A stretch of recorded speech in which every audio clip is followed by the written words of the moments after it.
Welcome back, my friends. This is the Predictive Playbook PGA Tour edition. I'm your host, John Ryan, and I'm here with PGA professional and PGA professional sports betting expert, Nick Borrman, who's coming off a 5-0 week at the Open Championship. Congratulations, Nick, and welcome to this week's show. Thank you, John. Yeah, I had a great week with tournament matchups last week, and of course found the winner with Morikawa as well. So happy to report that. Hopefully we can carry that momentum over into this week, which is a much, much different field. But again, back to the grind on the PGA Tour. Yeah, you got it. My DraftKings lineups, almost regretfully, I didn't get all six in any one of my 7 lineups through. But the ones that I had 5 of 6, I wish I would have had the 6th one, because it was it would have been one of those Sunday afternoons where I wouldn't have opened up my DraftKings app because I'd be afraid I was going to jinx it again. But still, it was quite the event. And, I feel for Oosthuizen. He was kind of, I wanted him to finally, get through and do it. But unfortunately, it didn't work out for him. He didn't fall apart. He had a bad start in that final round. And, I truly can't even comprehend the pressure. And I don't know if it is pressure for these guys at this level, but it's a major, and it's got to be something that they feel. And I don't know how they even sleep the night before when you're sitting on the lead of a major championship. Yeah, it's got to be difficult. And hell yeah, they feel pressure, especially Oosthuizen now with, the more this happens, the more pressure he feels, because that's all the talk is. Oh, another major, Louis chokes. Whether he did or didn't doesn't really matter. That's what they're going to say. So, he had it. But listen, at the end, Morikawa won the event. He made every putt he needed to. He went on a, bogey-free run of, I forget now the number of holes, but 20-some-odd holes. I mean, he won that title fair and square. It wasn't that Louis blew it. He could have played better on Sunday, sure, but it was going to be tough to beat Morikawa on Sunday. Yeah, what's crazy with Morikawa is that's the first time he's ever played links golf, from what I read. And he played the Scottish Open the week before, and he actually attributed that experience to putting him on the leaderboard. Yep, yeah. So learn a lot of shots in those events. So he's like, if I didn't do that, I probably wouldn't be here this week. So yeah, impressive. And I thought his acceptance speech when he got the claret jug was just nothing short of spectacular. Telling people in the stands to take a look to your right or left and say thank you to that person. I mean, that whole thing seemed unscripted and just right from the heart. And I still get goosebumps thinking about that and what he said. I mean, what a man way beyond his years. Yes. And how old is he? Like 22, 23? Yes. Yeah. He's been around for a long time, and it's hard not to like that kid. And in contrast, we have DeChambeau being polarizing again with his throwing his manufacturer under the bus after I think that was after the second round. And, that's not smart. Yeah, but I was actually glad that the manufacturer fired back too, instead of just kind of taking it. But I don't know about you, Nick. I'm sure you're the same as me. When I play a bad round, it's me that played the bad round. It wasn't because of my putter wasn't the right putter or my 9-iron. It's the driver of the car, not the car. Correct. So I'm on the other side of the DeChambeau pendulum now until further notice. But I think more and more people are every week. It seems like. If he had a little bit of Morikawa in him, I guess it would really help him. Humility goes a long way in creating a fan base. He doesn't have a lot. Sure does.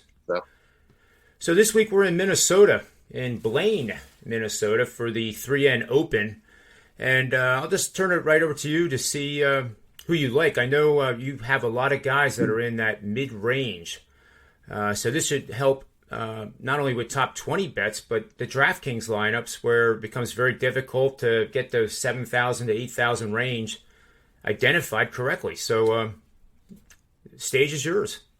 Yeah, these weeks can be difficult for sure. I mean, you got 4 guys priced completely different than the rest of the field.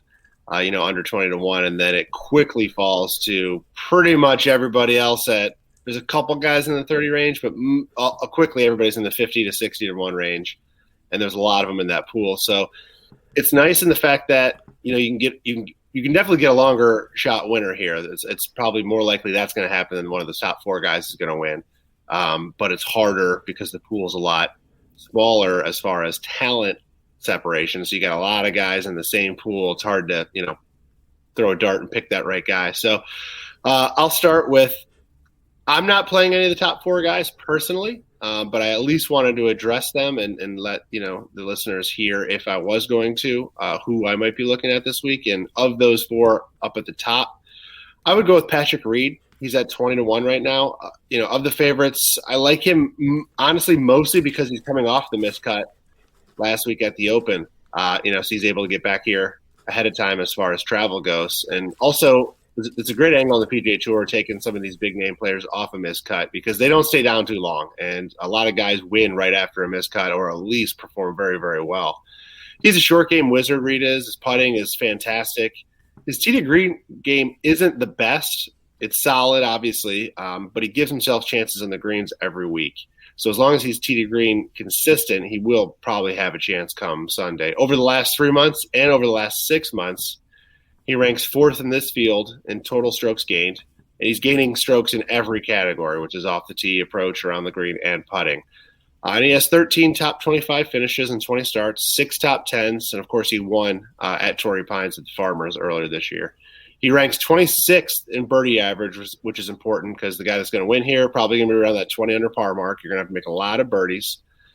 So again, I'm not huge on any of the favorites this week, but if I'm taking one of them, I'm going to go with Patrick Reed just because I think he's got decent value of those 4.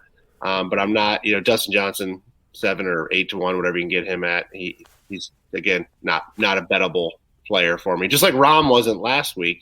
However, what I did do with Rahm last week was waited, hoping he might have a bad round 1, and I've taken him. I got him 33-1. Yeah, he didn't win, but 33-1 holding a Rahm ticket, I was very happy with. So. Maybe one of those top 4 guys, if you do like them, wait until after round 1, and you can possibly get a better number. But if you're trying to play anybody pre-tournament, my favorite is Reed. And I have Reed at 18-1, and he is in the top 5 in putting, shots gained putting. I think it's like almost 0.7 shots per round, so that's outstanding. And it's hard to believe he missed the cut. It really is at the Open. I thought for sure he'd be a guy that be kind of under the radar, really. And he was a lot of guys' picks because he had made 6 or 7 straight top 20s at a major. So it was odd to see him miss the cut. And what about Dustin Johnson? And I'm not saying this negatively, but I thought he has a kind of a history of playing the Open. And because of the travel, he and other guys don't play the following week because it is kind of a brutal schedule to travel, and you're basically playing 8 days, over 12 days. And if you've ever played golf 4 days in a row, it's pretty tough, and that's just one time. So I am surprised that he's still in. He's the favorite at plus 750. But do you think it's because of the FedEx Cup points, or do you think he just wants to get another tournament in because he committed to it? Yeah, I don't think he's worried about the FedEx Cup points at this point. I think it's just getting more reps in for him, and I think he's trending in the right direction, and he probably just wants to keep that moving. He's definitely shown he was struggling for a while, and he's definitely shown flashes of getting back to his former world number 1 self. Now he's number 2. So I think it's just a rep thing for him. I don't like him this week at 7 or 8-1. I mean, you can't, in my opinion, you can't really bet him as far as an outright goes. But I don't think he's necessarily going to play poorly and miss the cut by any means. But I think it's just reps for him. And I'll throw this out just for what it's worth. And John Rahm was a similar favorite at the Open, and he played 7 holes, and the first 7 holes on Thursday, and they weren't good. He was out to an incredibly poor start by his standards. And suddenly I thought, I wonder what his live odds are. And I actually bet him with pizza money at 30-1. Yep. And he only played 7 holes of the 72. So again, I think the market, these algorithms, whatever they're using, they kind of overreact to certain situations. I've seen it, a couple times in the NBA Finals. But again, like if people like Dustin Johnson, if he gets out to a rocky start, you're going to get better odds for him than plus 750 at some point during that first 18 holes on Thursday. Absolutely. So, It's one of my favorite ways to play some of the favorites, especially guys under 10-1. It's the only way to play some of those guys. So we have Reed identified at 18-1 here. Who else is on the flying on your radar? All right. The sweet spot for me this week is kind of in that 50-1 range because there's a lot of them in that range. Hank Lebioda, 50-1 this week. I've been on him a couple weeks now, and his odds keep getting shorter for good reason. His tied for 8th at the John Deere Classic was his 3rd straight top 10 finish, and he's made 7 straight cuts with 5 top 20s.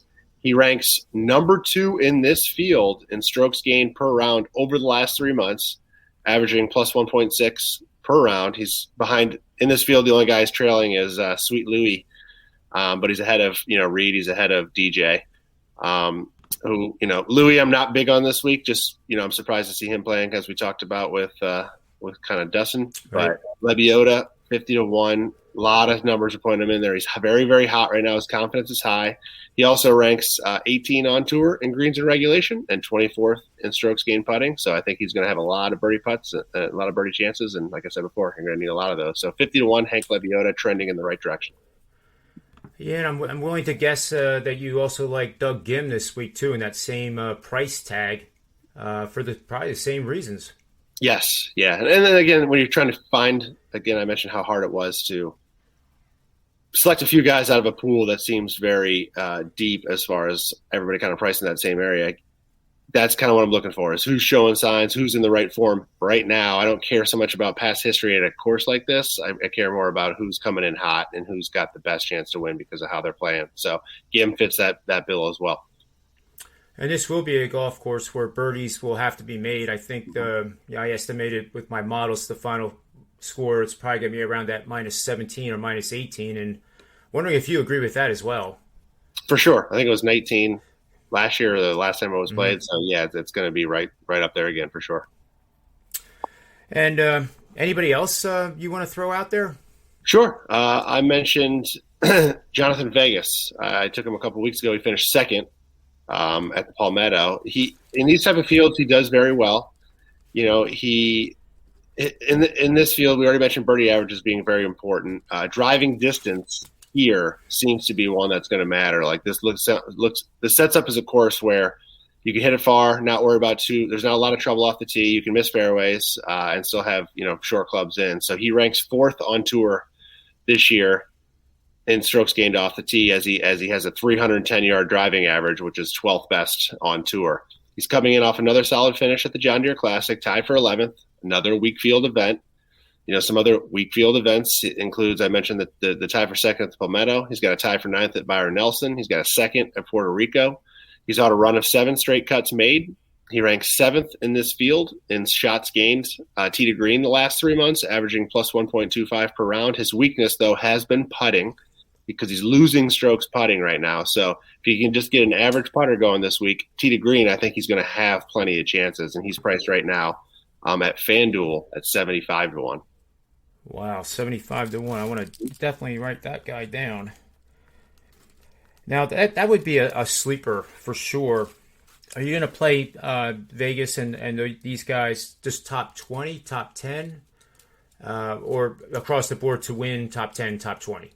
I will have them on my outright card, and then I won't bet them all on the leaderboard card because, again, in this type of field, sometimes it's feast or famine. I could get 1 or 2 of the 5 guys I throw out there this week as having a chance, and the other guys could miss the cut.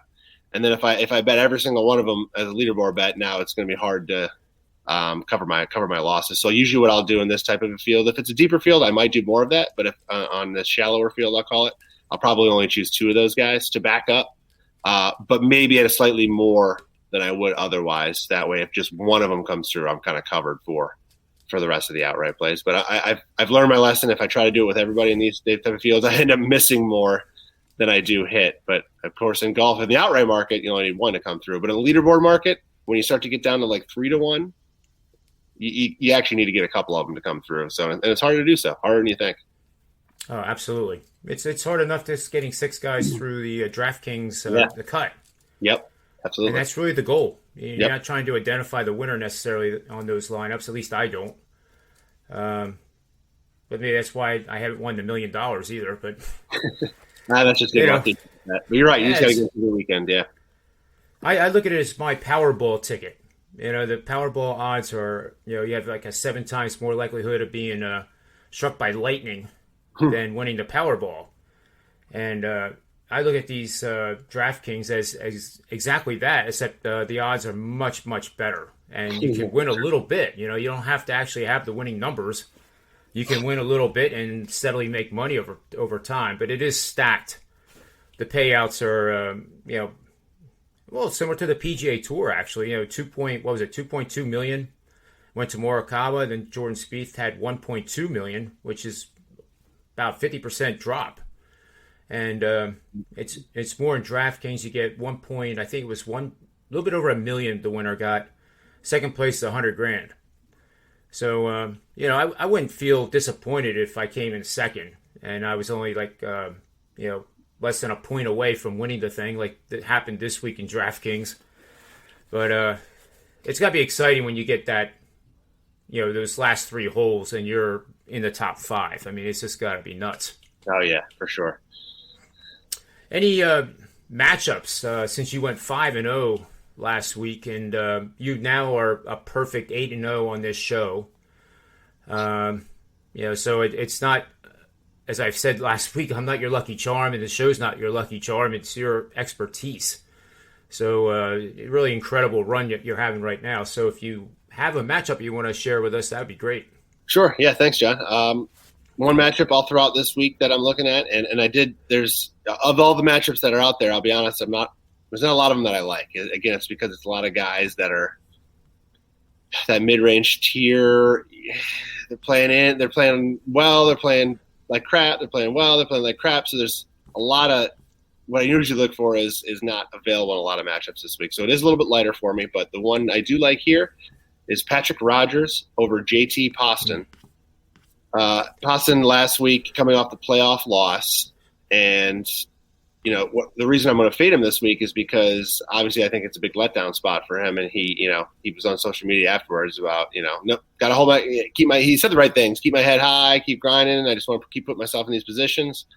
But the fact of the matter is, before last week, which seemed like an anomaly to me, he came into that tournament 6 events prior. He miscut, tie for 65th, miscut, tie for 40th, miscut, and then all of a sudden a playoff loss. So to me, I think he's going to trend back to where he was before last that tournament. But Rodgers, on the other hand, had been trending in the right direction with 6 straight cuts made, with his best finish coming last week with a tie for 5th. So at least that one wasn't a surprise. You can kind of see it coming. And I think he's going to hold on to that momentum much better than Poston will. And again, I mentioned the metrics I'm looking at this week with distance and birdie average. Rodgers ranks ahead of Poston in both. He's 26th in driving distance and 78th in birdie average compared to 59th and 133, respectively, for Poston. And then most importantly, over their last 20 rounds played, Rodgers has posted a plus 0.7 strokes gained average per round, while Poston comes in with an minus 0.53 average. Again, wow. The anomaly being last week. So I'm thinking he's going to go back to where he was prior, and I think there's good value there. It's just a standard minus 110 spread right now. So I like Patrick Rodgers over Poston this week. That's excellent stuff, Nick. And I have one question for you, if you don't mind me putting you on the spot here. Ricky Fowler is coming up pretty strong on my models to include in a DraftKings lineup. And I learned over the weekend that he's been changing his swing with David Ledbetter, who's been one of the world-renowned teachers of all time. He was connected with Nick Faldo back in his heyday, and that's pretty much what made him very famous, and of course teamed up with Tiger Woods in the beginning of his career. So knowing that now, it seems like the the work they're doing is starting to pay off a little bit. Do you think he's on an upward trend and worthy to be in a lineup?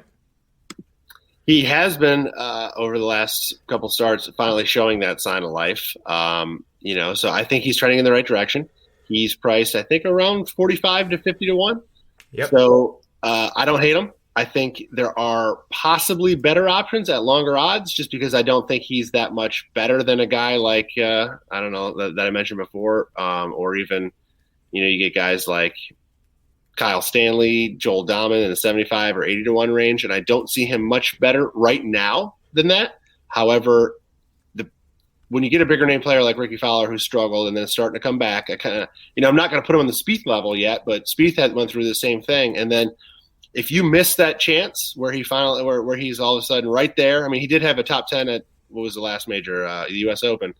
No, not the U.S. Open. He didn't make it there. The PGA. Yeah, PGA. So he was close, but if you miss the opportunity where he gets in the top 5 again here this week, that 45 or 50 to 1 price is going to be gone for quite a while on him. So it's tempting to take him, and I don't hate taking him this week. Personally, I'm not going to, but I think he's okay to play for sure. Well, one of the guys you mentioned last week, Stuart Sink. I think I actually now, in talking this out here, I think I would pick him over Fowler, and he's actually at steeper odds too. He's 65 to 1. Yep, is what I'm seeing right now, and plus 500 to make top 10. Yeah. And Sink last week was exciting on Thursday. He was right up there, and then he had a really bad Friday and ended up missing the cut. So disappointing there for Sink, but he still has shown over the last year really he's got game. Yeah, no question. And Phil Mickelson, unfortunately shot an 80, but then recovered with a 72. To not make it a complete disaster, but that course, that's what was amazing about Morikawa and the guys on the leaderboard, is that they made that course look easy, and there was nothing easy about it. And they had tremendous weather, very favorable conditions, and it really didn't reflect how difficult that course plays. And just a tribute to all those golfers that were contending down the stretch there on Sunday. I was amazed. A lot of 2-irons off the tee too. If people noticed that, which is what you usually see at the British Open. It was odd to see 4 days of sun. Yeah, exactly. And that's what DeChambeau should have used too. With his strength and length, he would have been better off even hitting a 4-iron off the tee than trying to keep hitting it a mile with that driver. But that's just the benefit of hindsight. Good luck. Anything else? Yeah. We have a guy, Max on Record is his name. He shows up in our chat room all the time. And, for months now, he's been calling him Meathead. Mm-hmm. And I finally got to know the guy a little bit. And yesterday on the Manny's Pub show at 4 o'clock Eastern, Monday through Friday, he finally gave us the reason why he calls him Meathead. It was pretty funny, and it was, pretty long definition. It would take too long to read here, but it was humorous. It wasn't really that derogatory. Right. A meathead is a person that just refuses to accept the conditions that they're playing in and just wants to hit it a mile no matter what. Hey, did you see that I hit an 8-iron 200 yards? Yep. Nothing else matters. But it's in a pot bunker. That doesn't matter. I hit it 200 yards. But anything else you want to share with us? And by all means, promote your package this week too. I know you were the $2 man last week, and I'm sure that was a lot of people took advantage of that. So tell us where we can get you and what you have going. Yeah, of course. At my page at WagerTalk.com, I have my 3M Open tournament pack available. This week is lighter, so it's just $19. I do have 6 outright plays, a leaderboard play, and 2 matchups right now. I'll probably add during the week. I may look to, if I'm not sitting in a good position for an outright, I'd like to look after round 1 or round 2 at strokes gain data and see who's playing well and see who's got a decent chance to pull through for 4 days. So I'll look to add as we go through the week. But anyway, that's at WagerTalk.com on my page. $19 is all for this week. 4 days of action, of course, Thursday through Sunday. So that's where you can find me and check out this week's event. Hopefully, with Morikawa last week, and I had Harris English at the Travelers, 2 outrights in the last 4 events. So hopefully we can get 3 out of 5 this week. I'm sure you will. I have all the faith in the world. And eight shows in a row, guys, and 8 cards, more importantly, that he released are winners. And there's no reason in the world why you can't trust his research. Of course, there's going to be a week down the road, maybe even this week, where things don't go our way. But over time, you go every week with this guy, Nick Borrman. I promise you're not going to be disappointed. There's no hype with this. It's just solid research, and he's a PGA betting expert that is unmatched, just unmatched. So if I was a customer out there, I would highly recommend getting his stuff week to week. Just don't get 1 week, get every single week he releases. And he's also pretty darn good in soccer too, by the way. Yeah, and the Olympics have started today, so that's right. Get the package going, men's and women's. It's always interesting to me that the opening ceremonies occur after some of the events have already started, but I guess that's because of scheduling and everything else. But I am psyched for the Olympics. It's interesting too that you look at the betting lines and you have to be careful because you'll see 2020 as the year, because that is the year that the Olympics were supposed to happen, and they still list it as that instead of 2021. But when track and field starts and the swimming, those are the ones I really, really like watching. Yeah. But all of it's going to be good. So I know you have to get to another show, Nick, but really appreciate your time here. And on behalf of Nick, myself, WagerTalk.com, Sportsmemo.com, and the Predictive Playbook, may all the wins be yours.